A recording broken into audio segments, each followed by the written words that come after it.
Oh, yep. Yeah, this is, we know what this is. I've served over 10 years on Twitter.com, and I've come to realize that every single opinion ever has been had on that website. Is that a Home Depot? Yeah, it's a Home Depot jacket. When my car was stolen last week, there were some people accusing me of orchestrating the theft of my vehicle for views on my podcast. Yeah, for sure. And if anything, I would have done it for views on Mogul Mail. Subscribe while you're here. There you go. There is one thing, however, that unites all of Fake Twitter car. together. He never had the car. And that's when somebody steals art. It's the highest treason imaginable in the lands of Twitter. Now, I'm no fan of art theft myself.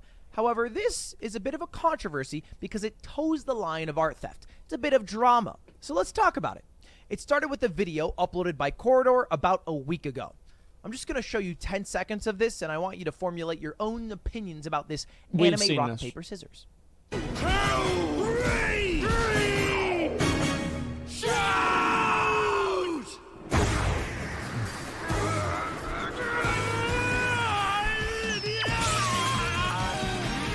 Now, you might have a couple thoughts. One, the sound design's pretty good. And two, this anime looks a little weird. Ludwig, this looks weird. Yeah, I wonder why. That's a good thought you had. You'd be right, because it's not actually animated. It's video and uses AI technology to create animation and do the rotoscoping work. The work of making the anime look like it's actually moving around. Amazing. There's some frames in it that look really, really weird.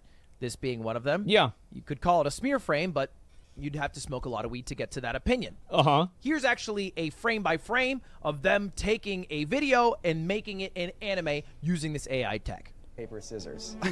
It's thanks to all the support. Boom, From the members boom, at boom, CorridorDigital.com. boom.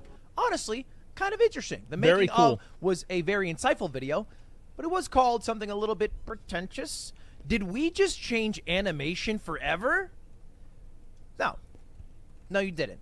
But people did not take that title lightly and took to... Oh, I don't know about that. I think that's pretty big. I mean, like, and it's a, I mean, come on. Like, it's just clickbait. Twitter to, well, yeah, I think this is shit on this impactful. project. This was somebody kind of hyping it up. Mm-hmm. This is the future of IP. This anime is made using AI. Corridor Crew's a must-subscribe Yep. channel that shows the whole process. 18 million views. Less than 10K likes. That's a lot. And they're getting lit up in the quote retweets.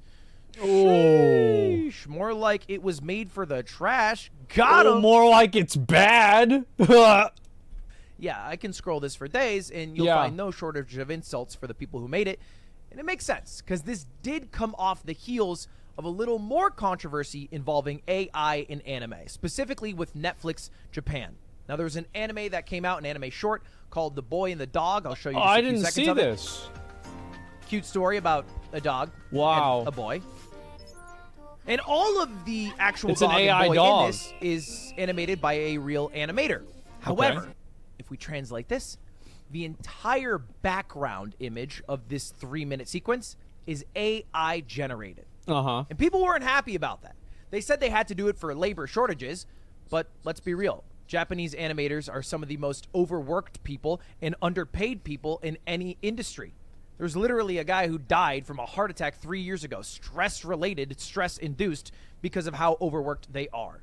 So for then an AI to turn around and then take all of the work so that the studio can make more money and also just take inspiration from the people who animated it originally, seems like a little fucked up. People don't like AI taking. I don't know about that. I think that, like, if you do work for a company, the company pays you to create the work, and so it's the company's, it's their prerogative what they do with it. That's why they paid you. I think that's kind of fair. Over their Yeah, jobs. they own it. I get that. Now this, Yeah, it's their, obviously, it's very was transactional. the It is. context for why people on Twitter were That's so how it upset is. about the Corridor Digital video, and they didn't do themselves any favors because they said a lot of cringe stuff. Let's just watch. It's part of our humanity to try to visualize things that don't exist. Like, let's talk about traditional 2D animation, cartoons. The most creatively liberated medium is also the least democratized. It takes incredibly skilled people drawing every single frame of your movie to make it happen. But I think we came up with a new way to animate, a way to turn reality into a cartoon. And it's one more step towards true creative freedom. where we can easily create anything we want. Now, they talk about democratizing animation so that Yeah. anyone can do it and having creative freedom so anyone can make anything they want. Right. There's only one problem. To do this project, they stole a lot. Now, they were open about this theft Yes. in the video. They said it several times. But they taught the AI how to do a specific style of animation so that every frame would be consistent in the animation by feeding it Vampire Hunter D blood. I don't think people care. I don't think the average population cares if the AI was trained on something that already existed. I think other artists care, absolutely. But that's it. I don't think an average, like, because a lot of people are going to see this, and this is what I think a reasonable person would come to the conclusion of that's not involved in this. Yes, it did use this art, but in the same way that art is derivative from other art, and it always has been, you can make the argument that the AI art is also derivative from this. I think that's what a lot of people would easily assume. So, like, yes, of course you're going to have a lot of artists that are unhappy about this on Twitter, but the general population, I don't really see them being upset about this as a big problem, especially whenever solving this problem would be massively reductive to what their creative control is. Bloodlust frames. So basically, they were like, hey, watch the shit out of this anime. Only anime in this style. Because otherwise, the anime would have popped out, 10 different styles of anime. And if you did it in a video sequence, it would look impossible. It would look like shit. There'd be, like, different styles all over the place. So they just jacked it. And you can very much see the resemblance. I mean, this... Yeah, I'm going to watch this movie. Actually animated. I never seen it before. But, like, the nose shape, the eyes, it all is kind of drawn from this. Which is also free to watch on YouTube right now. People have said it's good. I started watching 5 minutes of it, and it seemed kind of decent. Now, 5 minutes? I think there were some takes that were a little bit too reactionary, a bit too hot. Illegal AI lawsuits should be brought against Corridor, who stole art stills, animation, photographic cells to repurpose it and monetize it without consent or compensation to Madhouse Studios. And they go on to say that AI is a problem and it's stealing all of the work and that they should be sued for this. I agree that AI art, when AI language uses specific source material, one, they should get permission. And if they don't get permission and you upload it, they shouldn't get monetization on it. In the same way that if I take a song, YouTube auto copyright claims my video and then gives all of the revenue to the original copyright holder, they should have some technology to detect if this AI language learned from one source too specifically and then give credit to that source who they learned. It's never going to happen. That's never, that's me, not you. That was me. Yeah, this is impossible. It's not going to happen. This is just simply not worth the effort and the work and the time and the money. From. It's impossible, Suing yeah. them, however seems like as I said, I am just really not a big advocate of copywriting more things and making more rules about what people can and can't create. I'm not a fan of that fundamentally. I think that U.S. copyright law is fundamentally, like, way too overreaching. And I think all laws and all rules in the world fundamentally should fall under one principle. Is this best for society? And truthfully, creating a tool like this that allows people to create art this easily is probably better for society than allowing certain people to preserve copyright and withholding an entire type of innovation. That's really all there is to it. That's a really broad question. It is. And I think that there are a lot of exceptions to that, and it's like oftentimes the problem that I see a lot is that, and this is like a fucking government, a political opinion, right? But I see a lot of times like laws are written for Disney. Laws are written for like a large corporation, and they're not written for the population. And I don't think that's right. I don't think that's fair. Now, I think obviously the corporation should have its own rights, and it's not like you can just take whatever they want and that doesn't matter. Of course not. But I think there's a limit to that. And I think the limit is being continuously extended, and it is way beyond a balance. Like a bit of a slippery slope, because you could technically sue for use of any IP. Even something that everyone, I think, would wholly agree is valuable, amazing, cool, and human-made, like the SpongeBob anime, they could probably be sued for if they're making money off of it, right? Oh, absolutely, because it's SpongeBob.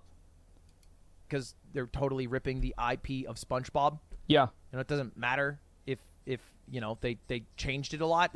They're taking the IP that right. is still held by SpongeBob. And you don't want Big Disney and Big Mickey Mouse to be cracking down on someone who's just putting hard work because it's a fan-made thing. Same goes for like any sort of IRL, Dragon Ball, or One Punch Man video. All of that stuff could feasibly get taken down. And that's very true. Be cringe. So suing, I don't know. But getting paid for their work, absolutely, I agree. And then there was this take. I keep thinking about AI dudes saying stuff like, it enables people to create what they couldn't create before. The Corridor video was shot in live action before they ran AI shit over it. You've literally been able to film a movie on phone for years. What's stopping you from creating before? You didn't want to learn how to be an animator. I get it. There's plenty of other ways to create stuff, dudes. Now, I get the hate towards AI. I just have plenty of other ways to create. Let's keep in mind this person limited their replies, so nobody else can offer a opinion to this or counter it in a direct way. Anytime that I see somebody who has their replies limited, I automatically take whatever the tweet is that they made a little bit less seriously. Create stuff, dudes. Now, I get the hate towards AI. I just have like an intrinsic hate to it. I don't know why. I think I just appreciate things that are human-made a little bit more. I don't. I absolutely don't. Yeah, I think this is, as I said, I think this is going to be really cool. I don't know what's going to happen. As I said, I think we've already hit the singularity. There was a guy earlier in my show, and I showed this like AI image of this girl, like this hot girl with big titties. And a guy in the comments said, "This isn't real. I can tell it's not real because the boobs aren't the exact same size." And we have hit the point now where people's minds have been warped so much by animation and filters and Instagram and Photoshop that people don't even know what a real person looks like anymore. And anime is what's real. And the real people with different shaped titties, that shit is fake and VR. That's all AI made. I think it's incredible. It's kind of like when I realize something's handmade versus like factory made. I'm just like, oh, hell yeah, I'd like to support my fellow human in their endeavor and working hard as opposed to this machine that is trying to get more and more profits. And I do think Corridor had a major issue in the branding of everything. We're changing AI forever, and animation forever.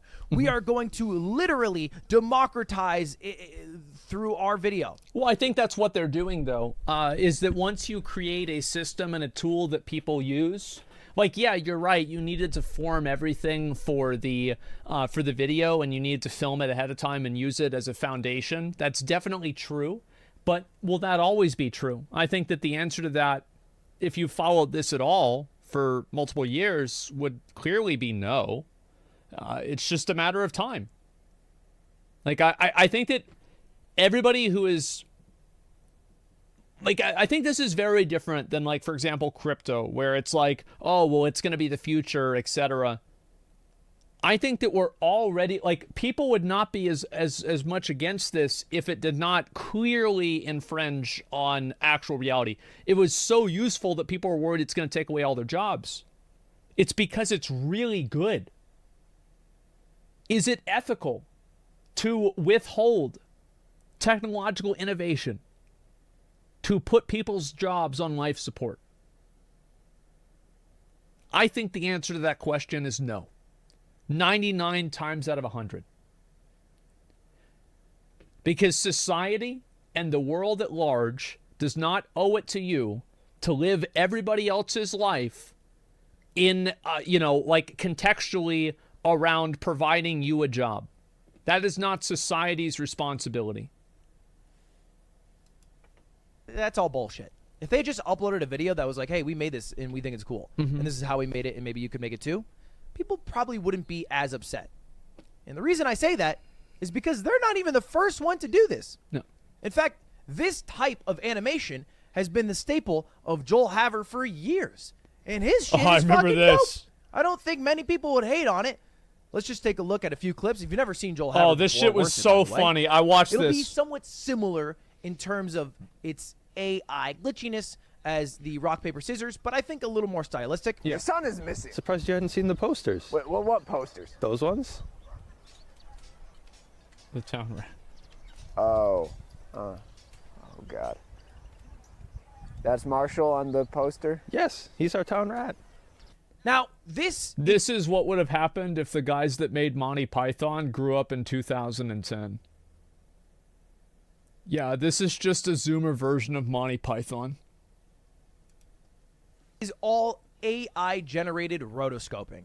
And Joel goes into how great. this I like video it. is made on another video where he basically takes videos and takes, like, shots and animates one single frame. Fluffy hat, and then I use that for my head shape. So you don't have to...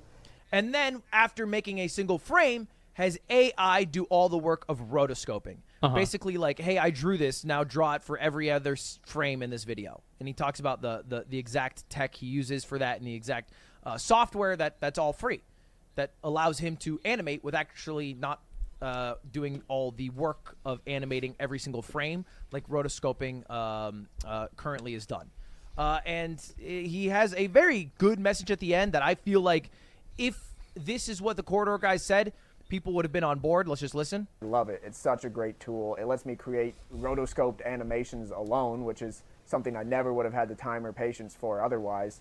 And, you know, for that reason, there are some skeptics in the comments like, oh, is it really rotoscoping? It's like, yeah, it's like AI. I think the reason why people weren't unhappy about this is because it doesn't have the same fidelity and quality that the Corridor one had. People are not upset about it because it doesn't present a threat to them.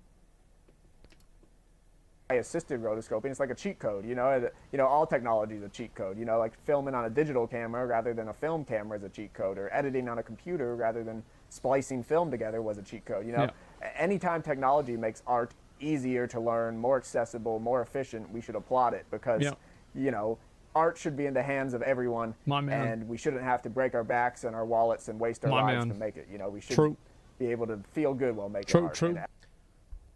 That dude was spitting bars. True and real. And a lot more humility in that message than the Corridor guys who, at the end of the day, did take all of the inspiration and the learning from Vampire Bloodlust and said, we change anime forever. Joel does have his own style and does his own drawings, but still uses AI. I don't think AI itself is inherently bad and evil in this sense, where I think a lot of people are like, AI bros are all cringe. Is Joel an AI bro? Did the Corridor guys just... And that's, I think, what the problem is that people use the word AI whenever a lot of times what the real word is machine learning. And also, they use any sort of, like, algorithmic, like, detection and algorithmic change, and they just say, that's AI. Like, any sort of algorithmic effect that's applied in a broad way is, oh, that's AI. Oh, that's AI. It's really not AI. I would argue that a lot of the stuff that we have now isn't really AI. It's just what we call it. Give themselves maybe too many pats on the back? Did they want to because they worked on it really hard for a long time? The answer to all of those is probably yeah or no. I forget the questions. Anyway, that's it. What do you guys think about it? Is it cringe? Is it cool? What do you think? I don't know. I don't really. Just subscribe. Just hang out. Just, you know, it's. I thought it was fun drama. I feel like the tech itself is fine, right? Oh yeah. But how it's learned, how the AI is learning, is the biggest thing. It should probably only learn from original source material. But we're probably going to get into a situation where they're learning from so many different things that you can't track the singular thing that it originally learned from, so that you can't actually get mad at it. Right. Then we reach some slippery slopes. Of course. Anyway, AI is changing fast, huh? Phew.